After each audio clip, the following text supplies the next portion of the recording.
बिहार ने बंगाल में भाजपा की विजय का रास्ता भी बना दिया है।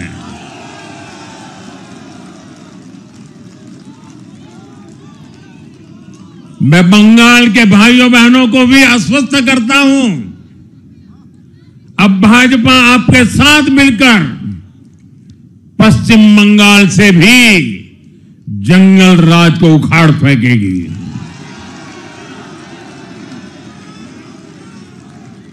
ভারতবর্ষকে গণতন্ত্র বিহীন করে দিয়েছে, যার জন্য ভারতবর্ষে শয়ে শয়ে মানুষ মরছে। জঙ্গলরাজ আপনি নিজে তৈরি করেছেন। গুজরাট হচ্ছে, যখন আপনি ছিলেন তখন গুজরাটে খুন করে আপনি এসেছেন, অথবা আপনার মুখে এসব মানায় না নরেন্দ্র মোদী। জঙ্গলরাজ তো আপনিই তৈরি করেছেন, মধ্যপ্রদেশে করেছেন, দিল্লিতে তৈরি করে ফেলেছেন, সব জায়গায় জঙ্গলরাজ আছে।